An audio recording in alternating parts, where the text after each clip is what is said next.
Okay, today we're going to be changing the roof on this split level ranch. Right here is the upper. You can see how far deteriorated the rear has become. The roof is well past due. And what we have here is the belly and the plywood, a lot of creaking soft pieces. There's going to be a considerable amount of plywood replaced, but it might not have to be all of it. This is a good example of degradation of the shingles. Deterioration as they've gotten old. See the blisters turn into complete holes. The granules completely worn away. The tabs are brittle, breaking away and missing in places. I mean, watch. This is just fiberglass matting now. You know, it's not. There's no more. All the granules chipped away and broken away in huge chunks. I mean, this is completely rotted. So we're going to be eliminating these box vents. We're going to be using a complete ridge vent across the peak. We'll be replacing this pipe boot here.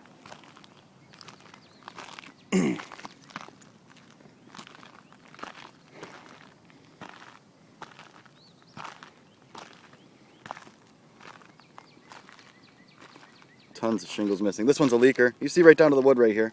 I show a lot of folks this. When a tab blows off after a rain line, that's the bare wood. Completely leaking into the home right there. And here, bare wood, completely blown away. And here, there's a lot of damage here. Look, I push my finger through that plywood, it's so far gone.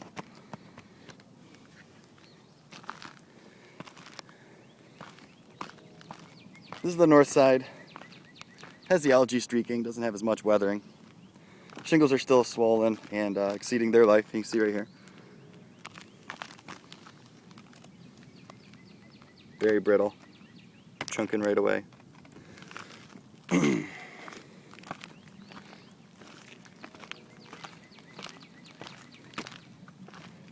We'll also be doing the garage down here.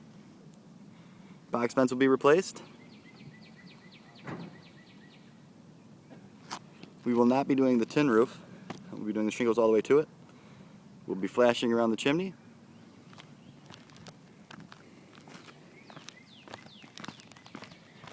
And continuing with the roof that wrapped around the porch. And this will be all brand new. Here we are midday. We've got the upper roof stripped.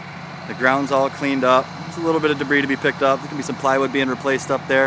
You can see the plywood missing at the peak.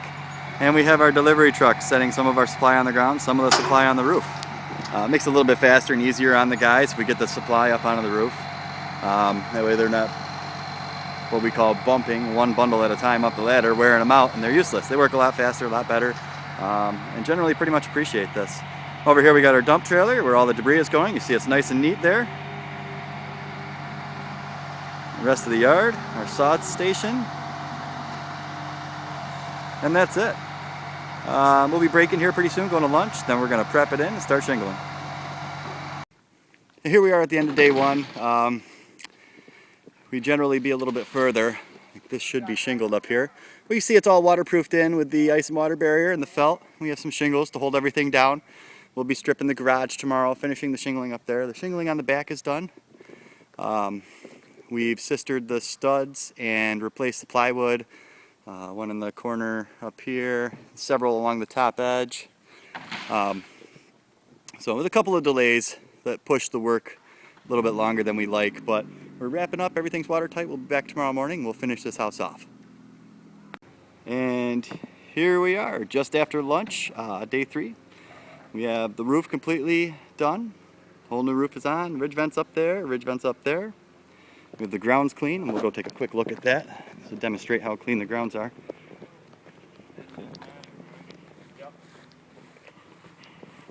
You got a couple of electrical things here, don't forget.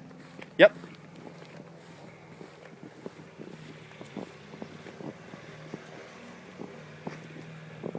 You can see a lot of landscaping here with no debris. Straight down to the ground. Little flower bed. We did everything we could to protect this. Nothing was damaged. No marks on the house. And around the side here, no marks on the house. Very important to see. And if I continue around back, it's more of the same. But this is just an example to show the cleanliness at the end of the job. We're all wrapped up, and this one's complete.